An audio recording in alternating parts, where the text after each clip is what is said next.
अस्सलाम वालेकुम, good morning and a very warm welcome. आप देख रहे हैं न्यूज़ कैफ़े और मैं हूं जहरा रज़ा। उम्मीद करते हैं कि आप सब लोग खैरियत से होंगे, वेदर को एंजॉय कर रहे होंगे और अपनी सुबह का एक अच्छा सा आगाज़ भी कर चुके होंगे। आज हम बात करेंगे मानसून बारिशों के हवाले से।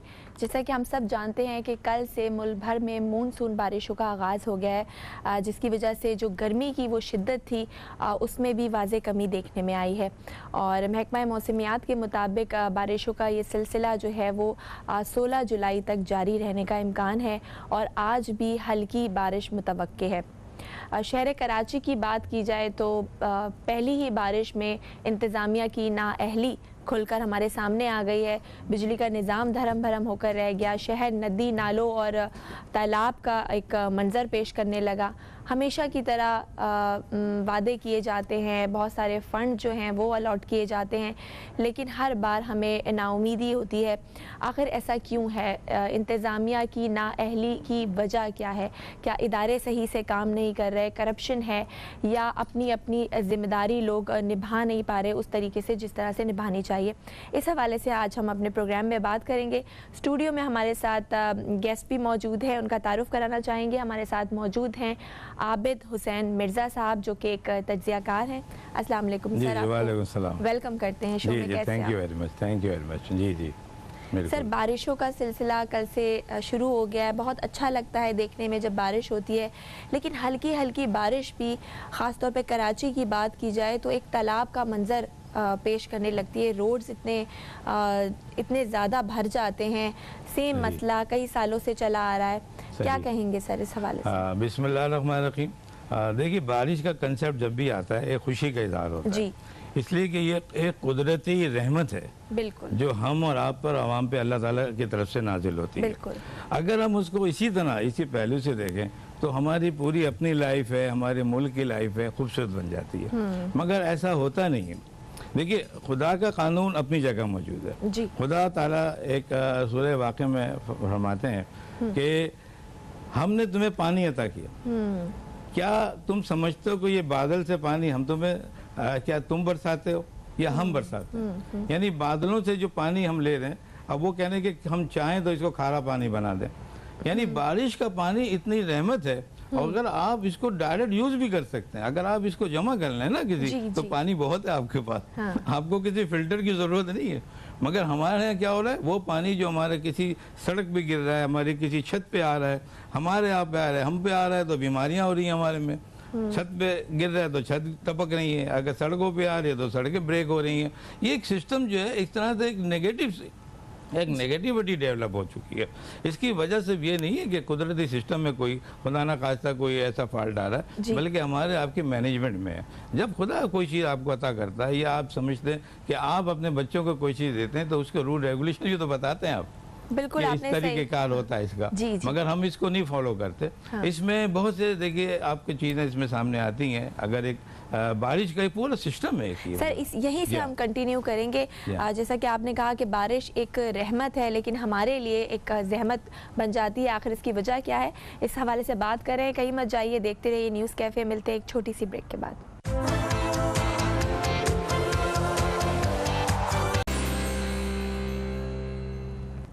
जी, वेलकम बैक। एक ब्रेक के बाद आपको फिर से न्यूज़ कैफ़े में खुशामदीद करते हैं। मैं हूं ज़हरा रज़ा और स्टूडियो में हमारे साथ मौजूद हैं आबिद हुसैन मिर्ज़ा साहब, जो कि एक तज्ज़ियाकार हैं, और आज हम इनसे मानसून बारिशों के हवाले से बात कर रहे हैं। सर, बारिशें तो हर साल होती हैं और जून के मंथ में ही महकमा मौसमियात की जानिब से ये बता दिया गया था कि फ़र्स्ट स्पेल जो है मानसून का वो जून के एंड में एक्सपेक्टेड है, और ये भी साथ साथ बताया गया है कि इस बार रिकॉर्ड तोड़ बारिशें होंगी।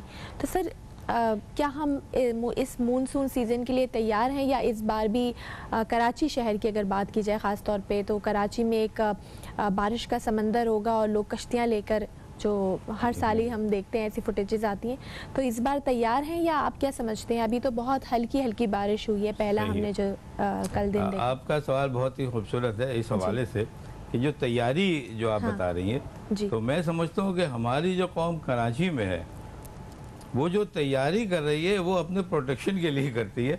यहाँ कोई हुकूमत की प्लानिंग का कोई जिक्र नहीं है। यहाँ किसी किस्म की कोई एनजीओज वाकई जो बाकायदा ऑलरेडी जो प्रिपरेशन करती है वो यहाँ हमारे यहाँ कुछ नहीं है। हम सब तैयार किस बात के कि अगर किसी की छत गिरी तो हम फौरन हेल्प के लिए पहुँचेंगे। अगर खुदा ना खास्ता कोई इलेक्ट्रिक का कोई प्रॉब्लम होता है तो हम वहाँ पहुँचे। हम इलेक्ट्रिक के वायरिंग को सही नहीं कर रहे हैं, हम छतों को सही नहीं करा रहे हैं, हम सड़कों को नहीं देख रहे हैं। समझा है बात है? आप कोई पानी की सप्लाई का जो पानी जो जहाँ स्टेटिस हो रहा है, जम रहा है, खड़ा हो रहा है पानी, जहाँ डिपॉजिट हो रहा है, हम उसको वहाँ से नहीं हटा रहे। हम ये देख रहे हैं कि वहाँ होने के बाद जो प्रॉब्लम होंगे हम उसके लिए तैयार है। हमने कैजुअलिटी बना रहे हैं, हम हॉस्पिटल को खोल रहे हैं कि वहाँ जो है एनजीओज को हम डेवलप करा रहे हैं कि आप जाओ उन लोगों के पास जाओ, ऐसा देखो। तो ये एक अजीब सिस्टम है हमारे मुल्क का। लेकिन देखिए कराची जो है मैं समझता हूँ औरों से मुख्तलिफ है और हमारे शहरों से। इस्लामाबाद है, लाहौर है, पेशावर है, आखिर वो भी तो पाकिस्तान की सिटीज़ है ना। वहाँ ये चीज़ें नहीं होती, वहाँ के मसाइल दूसरे हैं। वहाँ बारिश आ रही है, मैं सैकड़ों बार गया हूँ इस्लामाबाद और लाहौर में, हम ऐसे ही सड़क पे निकल जाते हैं, हम अरेरा लिया और निकल गया और इंजॉय कर रहे हैं, बेहतरीन इंजॉय कर रहे हैं। पानी कहीं नहीं खड़ा हो रहा, पानी बारिश अगर आप 24 घंटे भी जा रही है तो वहाँ कोई पानी नहीं जमा हो रहा, ना कोई वहाँ की बीमारियाँ वहाँ फूट रही हैं, ना कोई छतें गिर रही हैं। ये सब चीज़ें देखिए प्लानिंग का हिस्सा है। मैं नहीं समझता हूँ कि ये सब चीज़ें जो है पूरे मुल्क में डेवलप होनी चाहिए। ये समझ नहीं आता कि कराची के साथ ऐसा क्यों है। सही, बिल्कुल आपने सही कहा। इस्लामाबाद में भी सर मुसलसल बारिशें होती हैं और पानी पता ही नहीं चलता, आता है और फिर चला जाता है। ड्रेनेज का सिस्टम बहुत अच्छा है वहाँ पर। सर आपने अभी कहा कि हमारे यहाँ जो इदारे हैं वो जो बारिश के बाद जो नुकसानात होते हैं उसके लिए वो तैयार होते हैं, तबाही के बाद क्या होना है, हॉस्पिटल्स की आपने एग्जाम्पल दी। तो हमारे यहाँ ये इदारे उस तबाही के लिए तो तैयार होते हैं, उससे पहले अगर हम बात करें प्लानिंग की ख़ास तौर पर, और कराची में सबसे बड़ा मसला या मेरे ख्याल से प्लानिंग का है। घर बनाते वक्त, रोड्स बनाते वक्त या बिल्डिंग्स बनाते वक्त हम ये नहीं सोचते कि अगर बारिश हो गई शहर में तो नकासिया आपका निज़ाम किस तरह से चलेगा, ड्रेनेज सिस्टम होता ही नहीं। सर इस हवाले से हम बात करेंगे। एक कॉलर भी हमारे साथ मौजूद है। अस्सलाम वालेकुम। मैम जहरा, वालेकुम अस्सलाम जी। बहुत अच्छे टॉपिक पे आप बात कर रही है, चंद सेकंड ज्यादा का तलबगार हूँगा प्लीज। जी जी बिल्कुल। पहले तो मैम बात ये है, बात सच है मगर बात है रसवाई की। ये इंतजाम जो मानसून की बारिश के बाद मुतवक्के चीजें थी उसका इंतजाम आज से नहीं 70 साल से नहीं है। और इन हालात को देख के जी चाहता है कि मैं अपनी बात करता हूँ कि सर मैं खंबे में दे मारूं और अपनी जान दे दूं, क्योंकि ये ठीक होने वाले लोग हैं नहीं। आप मुझे एक बात बताइए, क्या कोई मिनिस्टर, कोई अफसर, कोई पैसे वाला चाहेगा कि उसकी फैमिली में से कोई शख्स करंट लग के या खड्डे में गिर के हलाक हो? आप ये बस देखिए, एयरपोर्ट का इलाका है, आहिस्ता आहिस्ता आहिस्ता नालों का काम करते करते अधूरा काम उन्होंने छोड़ दिया जो कि 50 साल पहले काम करना चाहिए। मैं ओल्ड एयरपोर्ट के एरिया की बात कर रहा हूँ। आप यकीन करें मिस ज़हरा, आप अपने नुमाइंदों को भेज के चेक करा सकती है, अगर उन खड्डों में गाड़ी गिरी या कोई आदमी गिरा तो वो जाबाक हो जाएगा। तो ये जानबूझ के ऐसा क्यों करते हैं कि हम पाकिस्तानी नहीं या वो पाकिस्तानी नहीं? मैं अपने आप को इम्तियाज पाकिस्तानी कहता हूँ और फख्र महसूस करता हूँ, करता रहूंगा। मगर आप बांग्लादेश से जरा सबक हासिल करें, उस हमसे ज्यादा बारिश होती है मगर क्या उन्होंने तरक्की और क्या इंतजामात किए। सिंगापुर को देख ले, छोटा सा मुल्क है। मैम ये बहुत बड़ा गेम, बहुत बड़ा हाथ हो चुका है कराची और पाकिस्तान के जो इंतजामात के हवाले से, पता नहीं। और एक बात और आखिरी बात कि अगर वाकई इमरान खान साहब मदीना जैसी रियासत बनाने का सच्चे दिल से इरादा कर ले तो मैं खुदा की कसम खा के कहता हूँ लाखों आशिकान रसूल सल्लल्लाहु अलैहि वसल्लम इनके पीछे होंगे और वाकई मदीना जैसी रियासत बनेगी। मगर सिर्फ जबान से कह देने से कोई मसला नहीं होता, अमली तौर पे करने की जरूरत है। बिल्कुल सही, बिल्कुल सही आपने कहा। बहुत शुक्रिया आपकी कॉल का। सर इन्होंने जो इश्यूज हाईलाइट किए मेरे ख्याल से वो हर कराची के शहरी की आवाज़ है, इसके हवाले से बात करेंगे। लेकिन फिलहाल वक्त हो गया एक ब्रेक का, कहीं मत जाइए, मिलते हैं एक छोटी सी ब्रेक के बाद।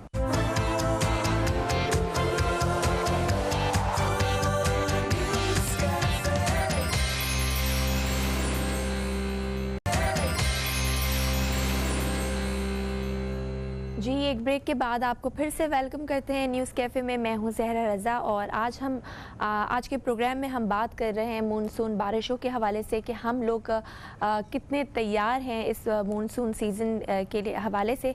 और आबिद हुसैन मिर्ज़ा साहब हमारे साथ स्टूडियो में मौजूद हैं। सर ब्रेक पे जाने से पहले हमारे साथ कॉलर मौजूद थे इम्तियाज़ साहब, उनका भी यही, उन्होंने जो बेसिक इशूज़ हैं कराची के बारिश के हवाले से वो हाईलाइट किए। सर मुतल्लिका इदारे जो हैं वो ऐसा क्यों होता है कि वो तबाही के बाद ही जागते हैं, सर पर जब आकर पड़ती है तो ही वो उसके बाद काम करते हैं, पहले से इसकी प्लानिंग क्यों नहीं की जाती?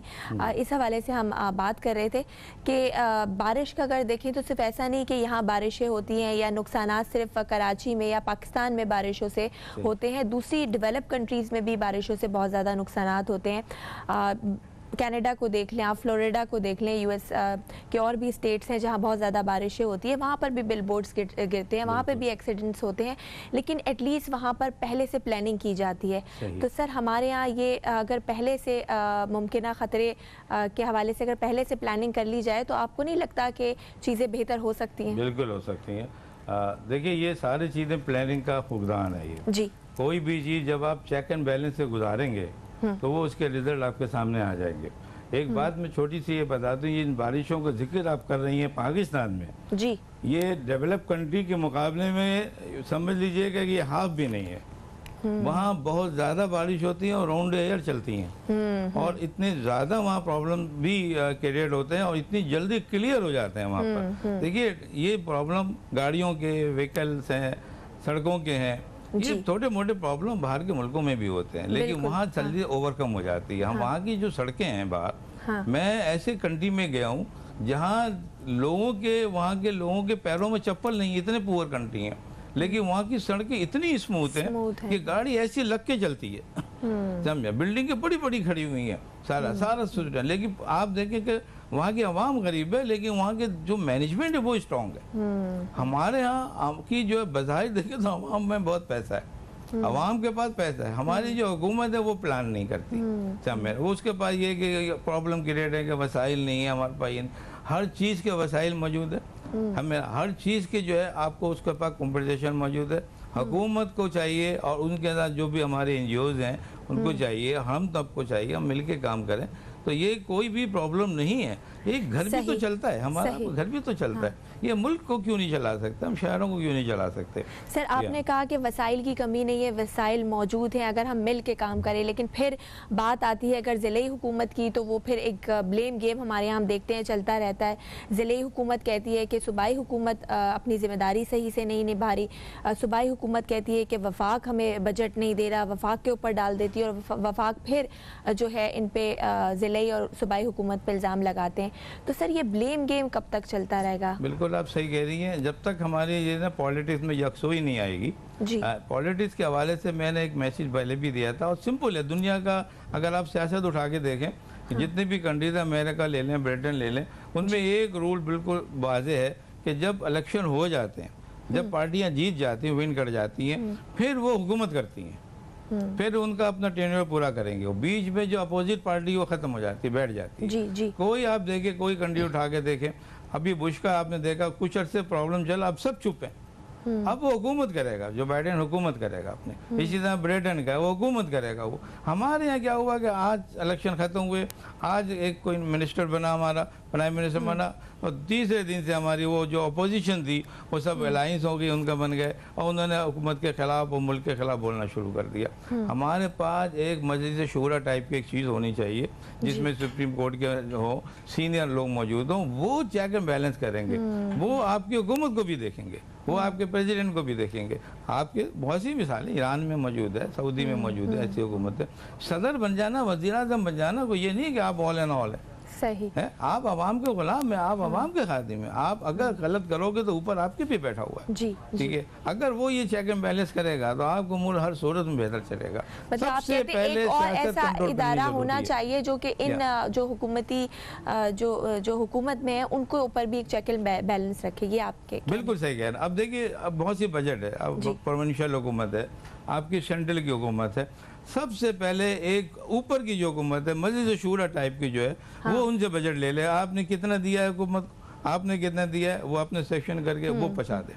आपका है ही नहीं वफा क्या दे रहा है, आपका प्रोविंशियल क्या दे रहा है। आपका जो सुपर पावर है आपके मुल्क की या सुप्रीम कोर्ट है, उसने उठा के आपको सबको डिवोशन दे दी, ये चीज़ है, अब आप वर्किंग करेंगे, उसमें कहीं भी धांधली नहीं है। आपको इंसाफ जो मौजूद है, जो पार्ट मौजूद है, जो जिसका हिस्सा वो देना ही देना है, उसमें कोई नहीं, मैं आप बोलने की ज़रूरत ही नहीं है कि आप ये कम दे, कौन कम, कैसे कम दे सकते हैं आप। आपके एजेंडे में मौजूद है हर चीज़। अच्छा सर, एक और पॉइंट जिसको मैं हाईलाइट करना चाहूँगी, इस वक्त सिंध की अगर बात की जाए तो सिंध को इस वक्त शदीद पानी की किल्लत का सामना है, और हम देखते हैं कि कराची को भी जिस तरह पानी जो बड़े बड़े जो एरियाज़ हैं वहाँ पर पानी उस तरह दस्तयाब नहीं है जो कि होना चाहिए, एक बेसिक नेसेसिटी है। तो सर बारिश का पानी आता है, आपने कहा इतना साफ़ पानी होता है, कोई ऐसी प्रॉपर प्लानिंग हम क्यों नहीं करते कि डिफरेंट जगहों पे छोटे छोटे डैम्स बना दिए जाएं ताकि वो जो बारिश का पानी है उसको स्टोर किया जाए और फिर उसको यूटिलाइज़ किया जाए? इस हवाले से क्या कहेंगे? आप बिल्कुल सही कह रही हैं। ये मैंने आपके धूप में एक आयत कोट की थी कि पानी का है कि ये बादल से पानी कौन बरसाता है? हाँ। अल्लाह मियां कहते हैं कि हम बरसाते हैं, आप बरसाते हो। ये पीने का पानी है, इसे कौन मीठा बनाता है? कौन जो है, अगर हम चाहें तो खारा बना दें इसे। ये पानी जहाँ भी जाता है, और एक जगह यही है कि यही बादल वहाँ बरसाए जाते हैं जहाँ बंजर ज़मीन है, हम उन बंजर ज़मीनों को आबाद करते हैं। यानी आप ये देखिए, बारिश का मकसद भी बयान कर दिया कि इनका मकसद उधर है, जो ज़रख़ेज़ ज़मीन नहीं है वहाँ पे जाएगी, आपकी ज़रख़ेज़ी होगी, आपकी कल्टीवेशन होगी, आपके पैदावार आपकी बढ़ेगी। वो अल्लाह मियां खुद कह रहे हैं कि कुछ नहीं है तो हम कर रहे हैं ये चीज़ें। अब आप क्या कह रहे हैं? कम से कम इतना नहीं कर सकते आप कि आप अपनी ज़मीन को चीज़ें कम से कम बीज डाल दें आप वक्त के ऊपर, आप उसको, पानी तो आ रहा है आपके पास है। अब क्या हो रहा है कि वो पानी की जो लाइनें आपने की थी, वो सीवरेज लाइनें दी थी, वो सारा पानी जो है वो ऐसी जगह जा रहा है जहाँ पर जो नाले नदी नालों में जाके जमा हो रहा है। हमारे कराची में तकरीबन मोर देन 1 यानी 1 दर्जन से ज़्यादा नेचुरल वेज हैं हमारे पास, जो पानी कलेक्ट होकर समंदरों में और क्रिक्स में जाके जमा होता है जाके। इसके अलावा सारे अननेचुरल हैं, सारे ब्लॉक कर दिए गए, नाले बंद हुए हैं, हमारे नदी, हमारे सड़कों पे नाले बने हुए हैं, हमारी सड़कें टूटी हैं, घरों में सीवरेज सिस्टम, ड्रेनेज सिस्टम नाम की कोई चीज़ ही नहीं है। जबकि ये हॉलमार्क है लाइफ का, सबसे इम्पोर्टेंट पार्ट है ये आपका। सही बिल्कुल आपने दुरुस्त फरमाया सर। एक शॉर्टली मैसेज मैं आपसे लेना चाहूँगी, जिस वक्त आवाम देख रही है और बारिश का जो है स्पेल जो है वो शुरू हो चुका है, उनको क्या नसीहत करना चाहेंगे आप? किनको? जो आवाम है सर, आवाम की बद एहतियाती की वजह से भी बहुत सारे हादसात हम देखते हैं पेश आते हैं, तो जो आवाम को आप क्या नसीहत करना चाहिए? देखिए, आवाम, ये हमारी जो कराची के आवाम है, ये आम मुकाबले में बहुत मजलूम आवाम है। ये तो बेचारे, इनको तो प्रॉब्लम होनी है। जैसे वो कह रहे थे कि मेरा दिल जाए, कालो कह रहे थे कि मेरा दिल जाए तो मैं दीवार में खंबे में सर मार दूं। तो हमारे कुछ भी करना है, हम और आप नहीं करना है। ना तो वक्त कोई हुकूमत का नुमाइंदा आएगा, ना कोई एनजीओ आएंगी ऐसी पहुंचेंगी, हम और आप नहीं करना है। हमने सड़क पे है, नाले नदी नाले हैं तो हमने गिरना है, हमने खुद संभलना है। हमारी गाड़ियां टकर रही हैं, हमारी छतें गिर रही हैं, हमारे जो है कहीं जाके हम स्लिप हो रहे हैं, हमारे बच्चे गिर रहे हैं। भाई कम से कम ये जो गटरों के ढक्कन है और दूसरी चीज़ें, ये तो सही करा सकते हैं। अच्छा, यही नहीं है, ये भी माफिया मौजूद है, हम सही कराते हैं और मालूम है कि वो कोई और किसी नेच कर लेता है। ठीक है सर, बहुत शुक्रिया आबिद हुसैन मिर्ज़ा साहब आपका, आज आप प्रोग्राम में तशरीफ़ लाए और हमने आज जो बेसिक इशूज़ हैं उनको हाईलाइट किया। उम्मीद करते हैं जो मुतालिका इदारे हैं, हुकूमत है, वो इस बार कुछ काम करेगी और हमें खुदा न खास्ता उन हादसात का सामना नहीं करना पड़ेगा जो कि लास्ट ईयर हमने देखा, एक तबाही की सूरत हाल थी कराची के हवाले से। मज़ीद बात करेंगे, लेकिन फ़िलहाल वक्त हो गया एक ब्रेक का। कहीं मत जाए, देखते रहिए न्यूज़ कैफ़े। जी वेलकम बैक। एक ब्रेक के बाद आपको फिर से न्यूज़ कैफ़े में खुशामदीद करते हैं। मैं हूं ज़हरा रज़ा और प्रोग्राम के दूसरे हिस्से में अब हम बात करेंगे एक ख़तरनाक मर्ज़ के हवाले से जिसको निगलेरिया या ब्रेन ईटिंग अमीबा कहते हैं। माहिरीन के मुताबिक ये जो निगलेरिया फैलाने वाला पैरासाइट है वो फ्रेश वार्म वाटर यानी मीठे पानी में पाया जाता है जिसका टेम्परेचर गर्म हो, और ये इंसान की नाक के ज़रिए से उसके दिमाग में दाखिल होकर दिमाग के टिश्यूज़ को बुरी तरह डैमेज करता है और दिमाग को सोजिश के मर्ज़ में मुब्तला कर देता है, जिसके बायस 3 से 4 दिन में जो मरीज़ है उसकी मौत वाक़ई हो जाती है। आखिर ये मर्ज़ क्या है, किस तरह से ये होता है और इससे बचने के लिए हम क्या एहतियाती तदाबीर कर सकते हैं, आज इस हवाले से अपने प्रोग्राम में बात करेंगे। क्योंकि कराची में इस मर्ज़ के सबब 4 लोगों की मौत वाक़ई हो चुकी है। हमारे साथ स्टूडियो में मौजूद है राना आसिफ हबीब साहब जो कि एक सोशल वर्कर हैं, एक तज्ज़िया कार हैं। उनको शो में वेलकम करते हैं। अस्सलाम वालेकुम सर, कैसे हैं आप? वालेकुम अस्सलाम सर, बहुत शुक्रिया आपने हमें वक्त दिया। सर, निगलेरिया जिसको ब्रेन ईटिंग अमीबा कहते हैं, मोस्टली लोग इसके बारे में नहीं जानते, तो मैं चाहूँगी कि आप बताइए कि ये मर्ज़ क्या है, कहाँ से होता है, किस तरह से फैलता है। जी बिल्कुल, जिस तरह इन्फेक्शियस डिजीज़ आपने देखा है दूसरी हैं, उसी जी। तरह ये एक ऐसी बीमारी है कि जिसमें मोर्टेलिटी रेट बहुत ज़्यादा हाई है। यानी 97% लोग अगर इसको जो एक्वायर करते हैं उनकी जो है मौत वाक़या हो जाती है। और इसका जो सबसे बड़ी बात है कि ड्यूरेशन जो है जी। वो बहुत ज़्यादा तेज़ी से अटैक करता है। और 8 से 9 दिन जो हैं इसके जो है शुरू के जी। वो बहुत ही क्रिटिकल होते हैं।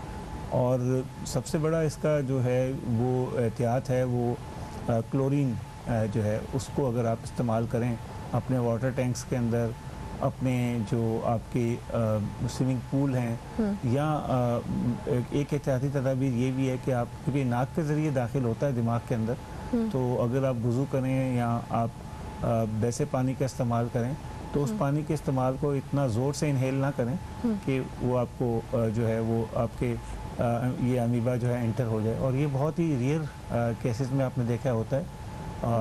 ये कोई बहुत बड़ी ऐसी एपिडेमिक्स नहीं है कि हज़ारों लोग इससे मुतासिर हो रहे हैं, मगर ये एक ख़तरा है जिससे एहतियात ही के ज़रिए बचा जा सकता है। और क्लोरीन की जो गोलियां हैं वो मार्केट में आम मैसर हैं, वो आप अपने वाटर टैंक्स में डाल सकते हैं, नहाते हुए बाल्टी में डाल सकते हैं, या जिस तरह अगर आपका मेन कोई वाटर रिजर्वायर है वहाँ पे भी आप इसको इस्तेमाल कर सकते हैं। और इसकी आपने देखा ये एक समंदर के खारे पानी में वो नहीं होता है, ये फ्रेश वार्म ये फ्रेश वार्म वाटर में होता है। और ये दुनिया का ख़तरनाक तरीन अगर हम कहें तो अमीबा जो है ये वो है बेसिकली। सर, जैसा कि आपने कहा कि अगर किसी को ये हो जाए, कोई इससे अफेक्ट हो जाए, तो 97% मतलब इसका रेट है कि लोग इसमें मर जाते हैं। लेकिन इसकी ये तादाद कम है कि ये बहुत ज़्यादा पाए जाने वाला मर्ज़ नहीं है, बहुत कम होता है, लेकिन अगर होता है तो उससे रिकवर करना बहुत मुश्किल हो जाता है। तो सर, अभी तक इसका अगर इलाज की बात की जाए तो इस तरह की पूरी दुनिया में कोई ऐसी रिसर्च नहीं है या कोई ऐसा वैक्सीनेशन या कोई ऐसा ट्रीटमेंट, कोई इलाज जो कि अभी तक सामने आया हो? देखिए, इसके ऊपर स्टडीज़ हो रही हैं और इसके ऊपर रिसर्च भी हो रही है। और आपने देखा है दुनिया में दीगर जो डिजीज़ हैं उनके साथ साथ नेगलेरिया के ऊपर भी रिसर्च हो रही है कि इसके फाइट करने के लिए आपके पास कोई इस तरह की अभी तक एंटीबायोटिक या कोई इस तरह की आपके पास जो है वैक्सीनेशन का कोई ऐसा प्रोसेस अवेलेबल नहीं है जो नेगलेरिया से फाइट कर सके। जो नेगलेरिया आपके माइंड को डिस्टर्ब, स्वेलिंग आती है और आपके दिमाग के ज़रिए पूरी बॉडी को डैमेज करती है, तो फिर सिर्फ जो सिंड्रोम होते हैं बॉडी के अंदर उनको मैनेज करने की कोशिश जो है डॉक्टर करते हैं, ताकि उनको मैनेज करके और आपका जो वेंटिलेटर के ज़रिए या किसी मसनूई सांस के ज़रिए आपको निज़ाम तनफ़ुस को बहाल रखा जा सके। तो ये एक कहते हैं कि बहुत ही मुश्किल कोशिश होती है कि आप देखें बहुत कम ऐसी बीमारियां जिसमें मोर्टेलिटी रेट जो है 97% हो, और नेगलेरिया जो है कराची में ख़तरे की घंटी बज गई है। तो इस खतरे की घंटी को लोगों को बिल्कुल ईजी नहीं लेना चाहिए, बल्कि जितना एहतियात कर सकते हैं, अगर आप पूल साइड जाते हैं या अगर आप वज़ू कर रहे हैं या उसके अलावा आप किसी और मामलात में पानी का इस्तेमाल इस तरह करते हैं कि आपको अपना नाक साफ़ करना है, तो जितनी एहतियात कर सकते हैं उतनी ज़रूर करें। और कोशिश करें क्लोरीन की मिकदार जो है वो स्टैंडर्डाइज तरीके से हो। ये नहीं कि पैसे बचाने के लिए कि होटल के स्विमिंग पूल में आपने या किसी जो है सर्विसेज प्रोवाइड करने वाले इदारे जो हैं जिम वगैरह में, वहाँ उन्होंने पूल में पैसे बचाने के लिए कम डाली और जिसकी वजह से नेगलेरिया की वजह से लोगों की डेथ हो सकती है। अच्छा सर, इसकी तशख़ीस अगर जानना चाहें कि वो किस तरह हो सकती है, डायग्नोसिस क्या हैं, सिम्टम्स क्या आते हैं, अलामात क्या देखने में आती हैं पेशेंट में अगर किसी को नेगलेरिया हो जाए? तो देखिए, इसमें सर दर्द की बड़ी शिकायत होती है। अच्छा। और सर दर्द के साथ जायका आपका ख़त्म हो जाता है। अच्छा। और उसके साथ साथ आपको खुशबू जो है, स्मेल, आपके जो सेंसेशन है वो इसके वजह से बहुत हद तक इफ़ेक्ट होता है और कि आपका सेंसेशन चले जाता है। और ये तमाम वो अलार्मिंग साइन है कि आप करीबी तौर पर अपने फ़ौरन डॉक्टर से रिव्यू करें। और जो भी आपके इन्फेक्शस डिजीज़ कंट्रोल के लोग हैं वो मौजूद हैं हर हॉस्पिटल के अंदर, तो आप उनसे रब्ता करें, तो वो आपको जो है इसकी तशख़ीस के लिए आपको जो है मुख्तलिफ़ तरह से वो टेस्ट कर सकते हैं और वो बता सकते हैं कि आपको नेगलेरिया है या नहीं। सही। अच्छा सर, कराची में जितने भी केसेस हमने देखे हैं उसमें ज़्यादातर वही अफराद हैं जो कि कहीं ना कहीं किसी वाटर पार्क में गए हैं, स्विमिंग पूल में गए हैं, उनको फिर वहाँ से अफेक्ट हुआ है। तो इस हवाले से बात करेंगे कि अगर आप किसी वाटर पार्क जा रहे हैं या अगर आपको स्विमिंग पूल जाना है स्विमिंग करने के लिए, तो किन चीज़ों को आपको मद्देनज़र जहन में रखना चाहिए। लेकिन फ़िलहाल वक्त हो गया एक ब्रेक का, कहीं मत जाइएगा, देखते रहिए न्यूज़ कैफ़े।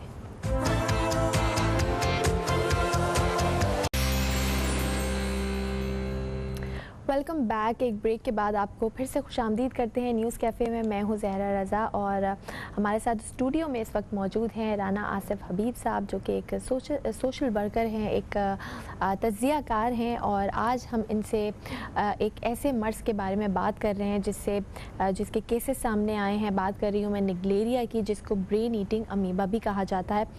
सर, जो कि अभी तक जो केसेस सामने आए हैं, हम बात कर रहे थे ब्रेक पे जाने से पहले कि वो लोग कहीं ना कहीं किसी वाटर पार्क या स्विमिंग पूल्स में गए थे। तो वो लोग जो पिकनिक पर जा रहे होते हैं, गर्मी का मौसम है और इस मौसम में ख़ास तौर पे लोग पूल्स और वाटर पार्क्स का जो है वो रुख करते हैं। तो वो लोग या जो तालाब हैं उसमें भी अगर कोई जा रहा है, छलांगे मार रहे हैं, तो उन लोग किस चीज़ का ख्याल रखना चाहिए, कौन सी ऐसी चीज़ें हैं जिसको मद्देनज़र रखना चाहिए? जी, सबसे पहले तो लोगों को चाहिए कि वहाँ पे जिस भी जगह पर जाएं, वहाँ पे जो उनकी वहाँ के सेफ्टी मेजर्स हैं और जो वहाँ पे टीम है उससे मालूम करें कि ये क्लोरीन यहाँ पे मिलाएगी या नहीं मिलाएगी।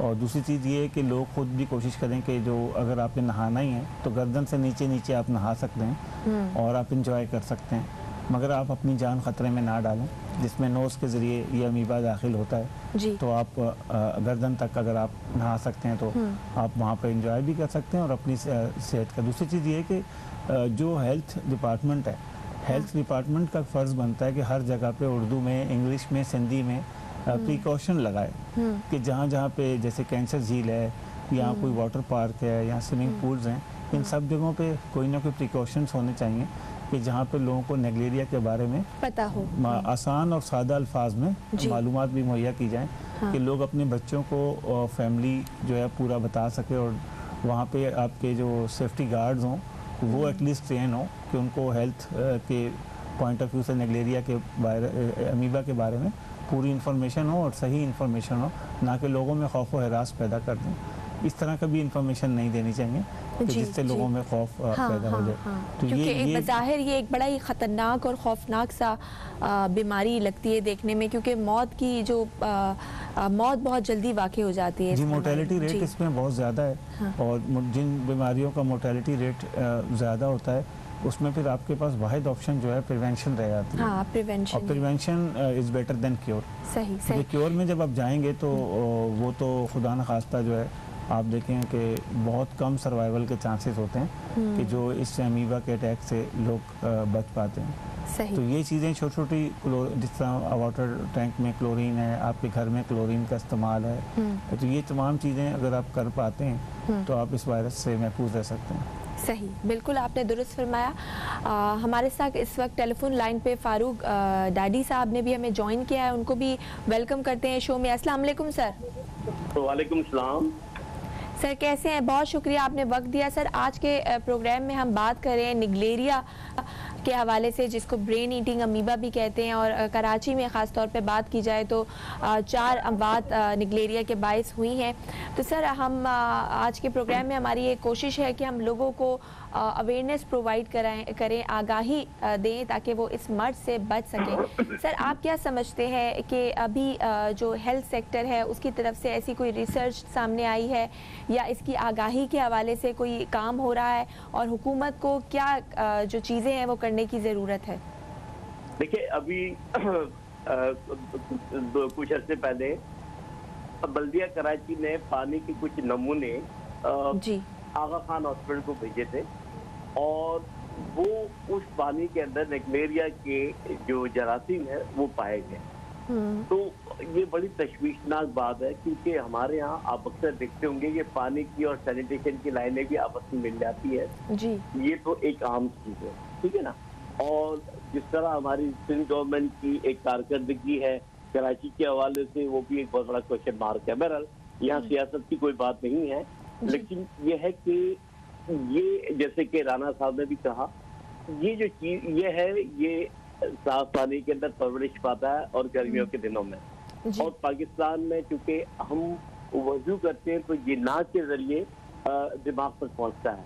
जी। और मोर्टेलिटी रेट जो इसका है तकरीबन 98-99% है। जी। तो इसमें हुकूमत को भी इस पे खास तवज्जो देनी है और वो तमाम जो बड़े टैंक से या जहाँ से पानी आता है वहाँ पे क्लोरिनेशन होना चाहिए। ये तो क्लोरिनेशन तो हमेशा से होता था पहले, लेकिन अब वो सारा क्लोरिनेशन आपको कभी भी जो पानी कराची को सप्लाई होता है या दूसरे शहरों को, तो आपको अब वो क्लोरिनेशन नहीं मिलता। ये एक आम सी बात है। ये न सिर्फ नेग्लेरिया नहीं बल्कि क्लोरीन ना होने की वजह से बहुत सारी बीमारियां जन्म देती है। और आम आदमी जो है कराची में वैसे ही उसको साफ पानी नहीं मिलता।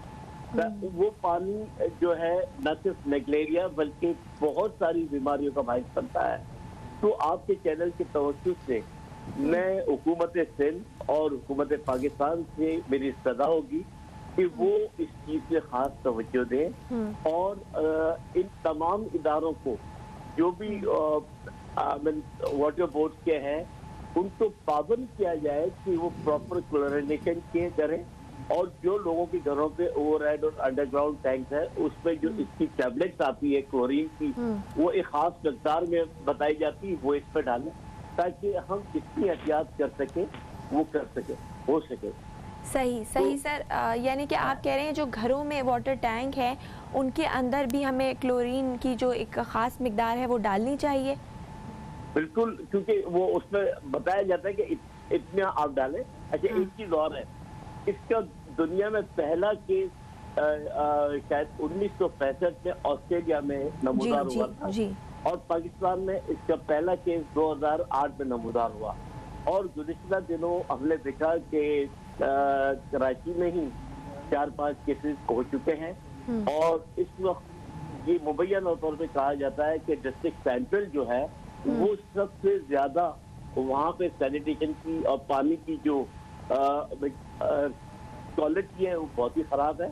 और उस इलाके को एक अफेक्टेड एरिया का कराची का डिस्ट्रिक्ट सेंट्रल, तो मेरी सिंध गवर्नमेंट से भी सजा होगी कि बराए मेहरबानी इससे तरजीहन इस पे तवज्जो दे और इसको जल्द से जल्द आप इसको सैनिटाइज करें और इसे जो है जो जरूरियात है वो करें। क्योंकि हमारे पास ना तो इलाज की सहूलतें हैं, हर आम आदमी के पास तो इलाज की वो सहूलियात खासकर सिंध में मौजूद ही नहीं है कि आप इलाज कर सके।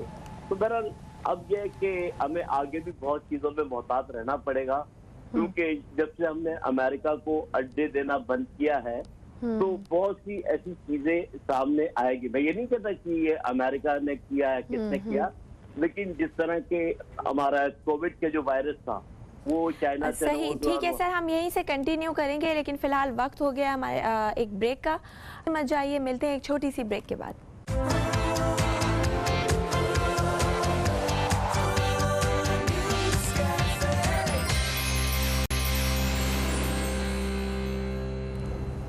Welcome back. एक ब्रेक के बाद आपको फिर से न्यूज़ कैफ़े में खुशामदीद करते हैं। मैं हूं ज़हरा रज़ा और आज के प्रोग्राम में हम प्रोग्राम के दूसरे हिस्से में हम बात कर रहे हैं निग्लेरिया के हवाले से, जो कि एक इन्फेक्शियस डिज़ीज़ है और ये इसका जो पैरासाइट है वो इंसान की नाक के ज़रिए से उसके दिमाग में दाखिल होता है और दिमाग को सोजिश के मर्ज़ में मुब्तला कर देता है, जिससे इंसान का जो ब्रेन है वो बुरी तरह डैमेज होता है। और इसका मोर्टेलिटी रेट की अगर बात की जाए तो वो बहुत ज़्यादा है, 97% के करीब है। इसीलिए इस बीमारी से बचना और क्या एहतियात करनी चाहिए, इस हवाले से हम प्रोग्राम में बात करें। स्टूडियो में हमारे साथ मौजूद हैं राना आसिफ हबीब साहब, जो कि एक सोशल वर्कर हैं, और टेलीफोन लाइन पर हमारे साथ हैं फ़ारूक डाडी साहब, जो कि एक तज्ज़ियाकार हैं। सर आपकी तरफ आऊँगी राना साहब, जैसा कि आपने बताया मोर्टेलिटी रेट बहुत ज़्यादा है और हम ये कर सकते हैं कि हम अवॉइड कर सकते हैं ऐसे पार्क्स में जो प्रॉपर हाइजीनिक नहीं हो, जहाँ पर क्लोरीन की हमें पता है कि उस मकदार प्रॉपर नहीं है, वहाँ पर हम उन पार्क्स में जाने से अवॉइड करें। लेकिन घर में जो पानी होता है, क्योंकि ये फ्रेश वाटर में पाया जाता है और घर का पानी भी फ्रेश होता है और गर्म होता है, तो घर में इसको जो, क्योंकि हम नमाज भी पढ़ते हैं तो वज़ू करना हम एक डेली रूटीन है हम लोगों की, तो घरों में जो टैंक है उसमें क्लोरीन की कितनी मिकदार डालनी है ये लोगों को पता नहीं है। अगर ज़्यादा मिकदार डाल दें तो उसका क्या डैमेज हो सकता है वो भी बताइए, और किस तरीके से घरों में क्लोरीन की मिकदार जो है वो इस्तेमाल की जाए, और फिटकरी का जो एक इस्तेमाल होता है वो क्या है वो भी ज़रा नाज़रीन को बताइए। जी बिल्कुल, इसमें जो घरों का टैप वाटर है उसमें भी कराची में पानी के अंदर नेगलेरिया के वायरस के सैंपल जो हैं वो पाए गए हैं। तो अब टैप वाटर के लिए भी एहतियात लोगों को करनी पड़ेगी जी। कि अगर आप नहाते हैं, शावर लेते हैं, तो आप उस हद तक अपने नाक को महफूज रखें कि आपका नाक के अंदर पानी ना जाए। और दूसरा ये कि अपने जो वाटर टैंक हैं उनके अंदर क्लोरीन की जो केमिकल मार्केट्स है वहाँ से आपको बता देंगे कितने लीटर का टैंक है, तो आपने अच्छा। कितनी क्लोरीन की गोलियां डालनी है। सही तो सही। वो भी ना तो उसमें ज़्यादती होनी चाहिए ना उसमें कमी होनी चाहिए। जी जी। और तीसरी चीज़ ये है कि लोग जो आपने देखा है कि बहुत ज़्यादा तेज़ी में वज़ू करते हैं, हाँ, बहुत तेज़ी में छपके मारते हैं, हाँ, तो उससे भी ये जो अमीबा है ये आपके दिमाग में दाखिल हो सकता है। अगर आपको इस तरह के सर दर्द, बुखार और इस तरह के सिम्टम ज़ाहिर हों कि आपको कोई आवाज़ें आ रही हों या आपका brain system, central nervous system आपका काम ना कर रहा हो, तो आप फ़ौरन अपने डॉक्टर के पास जाएं और इसकी डायग्नोस जल्द से जल्द हो जाए तो इसके ट्रीटमेंट के लिए फिर काम हो सकता है। तो सही, सही। ये ऐसा नहीं है कि इसमें कराची में काफ़ी हॉस्पिटल्स ऐसे हैं जो इन्फेक्शन डिजीज़ पे काम कर रहे हैं, तो वहाँ अगर आप मेजर हॉस्पिटल जाएंगे तो आपको लाजमी ट्रीटमेंट मिलेगा, बजाय आप किसी अताई डॉक्टर या गली मोहल्ले के जनरल प्रैक्टिशनर्स के पास जाएं। तो आपको कोशिश करनी चाहिए कि बड़े हॉस्पिटल्स में जो अवेलेबल हैं आप वहाँ जाएं और अपना नेगलेरिया का टेस्ट कराएं, और ताकि जो सर्वाइवल के लिए डॉक्टर्स कोशिश कर सकें।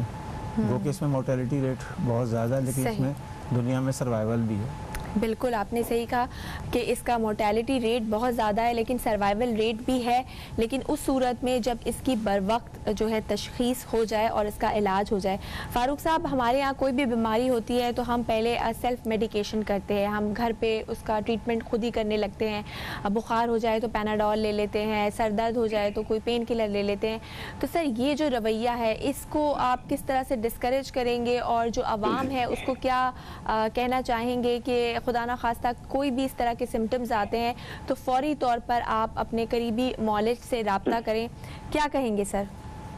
देखिए, ये हमारी बड़ी बदकिस्मती है कि जब भी कोई ऐसे सिम्टम्स होते हैं, कोई भी चीज होती है, तो लोग घरों में सेल्फ मेडिकेशन सिस्टम करते हैं जी, जो कि एक बड़ा गलत तरीका। और दूसरा ये कि वो जाते हैं अपने नजदीक का जो भी मेडिकल स्टोर है उससे पूछते कि इसका हम क्या करिए बीमारी, बजाय इसके कि वो किसी प्रॉपर प्रैक्टिशनर्स के पास जाए, बोनाफाइड डॉक्टर्स के पास जाए, लेकिन वो उनके पास जाने से इज्तनाब करते हैं।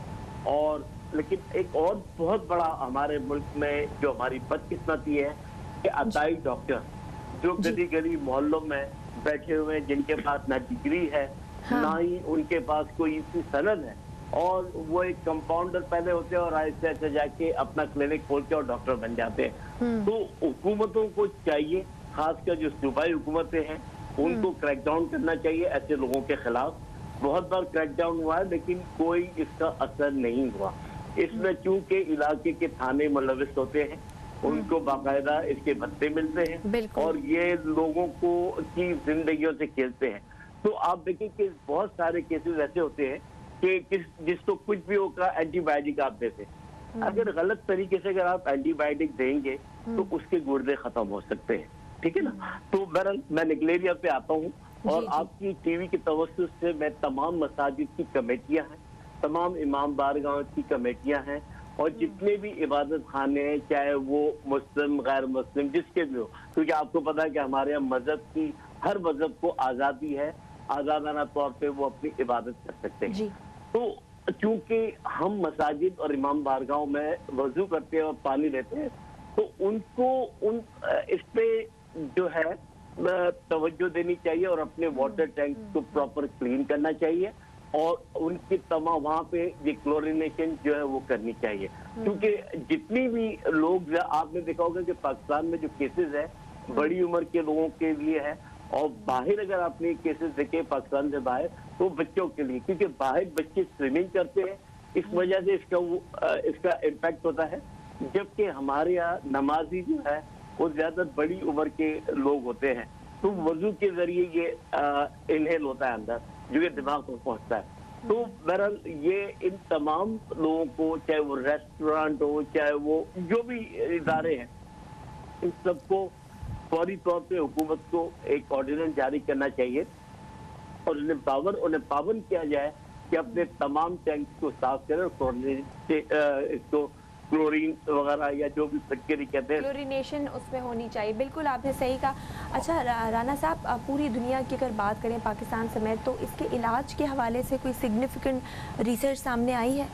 देखिए यूएस में काफ़ी एफर्ट हुई हैं जी, और इसी तरह जो NH है, जो आपका यूके का सिस्टम है नेशनल हेल्थ का, उन्होंने काफ़ी इसके ऊपर काम किया है और वो रिसर्च कर रहे हैं कि इस नेग्लेरिया से फाइट करने के लिए, इस अमीबा को शिकस्त देने के लिए कि हम किस तरह बॉडी फ्रेंडली जो है वो कोई इस तरह की चीज़ कर सकें कि जो फ़ौरन ट्रीटमेंट कर सके और ब्रेन डैमेज को रोक सके। जी, तो इस पर न्यूरो सर्जन्स हैं वो तमाम दुनिया के, और जो बायोकेमिस्ट्री के माहिरीन हैं वो तमाम लोग काम कर रहे हैं। मगर ज़ाहिर बात है कि दुनिया में एक कॉर्पोरेट इकोनॉमी है, जिसकी कंजम्पशन जिन दवाओं की ज़्यादा है उन पे ज़्यादा आपने देखा है मार्केटिंग हो रही है, शुगर की, ब्लड प्रेशर की, जो कि एक हार्ड कॉर्पोरेट टारगेट है। लेकिन ये नेग्लेरिया में जो मोर्टेलिटी रेट है और जो इसकी प्रेवलेंस है वो इतनी कम है कि इसके ऊपर ज़्यादा इन्वेस्टमेंट जो है करने की ज़रूरत है। सही। फारूक साहब, एक लास्ट मैसेज आवाम को क्या देना चाहेंगे, क्योंकि ये ऐसा मर्ज़ है जिसमें आप एहतियात ही कर सकते हैं, इलाज अभी तक प्रॉपर इसका आया नहीं है, तो जो लोग देख रहे हैं उनको क्या आप मशवरा देना चाहेंगे? मेरा मशवरा सबसे पहले, क्योंकि मैं कराची में रहता हूँ और सिंध का बाशिंदा हूँ, तो मैं हुकूमत सिंध को इस्तदा करूँगा कि इस पर सियासत नहीं होनी चाहिए और कराची के लोगों को उनका हक दिया जाए और ये सैनिटेशन की तरफ तवज्जो दी जाए, क्योंकि बल्दिया कराची ने जो सैंपल भेजे थे उसी में इसके वायरस पाए गए हैं। तो इस पर तवज्जो दी जाए और जितने भी आपकी वाटर सोर्सेज है या वाटर बोर्ड है, उन लोगों को पाबंद किया जाए कि उनको जो बजट मिलता है फिटकरी और ये क्लोरीन वगैरह जो इनके वाटर पंपिंग स्टेशन होते वहाँ पे एक मकदार में, तो वो वहाँ पे डाला नहीं जाता और वो तमाम जरासीम जो है हमारे घरों तक और पहुँचते हैं, जिससे कि न सिर्फ ये बीमारी, बहुत सारी बीमारियाँ पैदा होती है। तो बहरहाल ये हमें इस पे सियासत के अलावा एक कौमी फरीजा समझते हुए हमें इस पे तवज्जो देनी चाहिए, हुकूमत को भी तवज्जो देनी चाहिए। और बड़े अफसोस के साथ कहना पड़ता है कि 3 सूबे हमारे बहुत अच्छा काम कर रहे हैं। बिल्कुल सर, बहुत शुक्रिया फारूक साहब आपका, आपने हमें वक्त दिया। राना साहब का आप प्रोग्राम में तशरीफ़ लाए। नाज़रीन, प्रोग्राम का वक्त ख़त्म हुआ जाता है, बस लास्ट में यही कहना चाहूँगी कि आप अगर किसी भी स्विमिंग पूल या वाटर पार्क में जा रहे हैं तो वो ज़रूर चेक कर लें। अंडररेटेड पार्क्स या अनहाइजीनिक पार्क्स में जाने से अवॉइड करें। घरों में जो पानी इस्तेमाल कर रहे हैं उसमें क्लोरीन का एक ख़ास मिकदार का उसमें डालना उसको ज़रूरी है। तो अपने घरों को, अपने वाटर टैंक्स को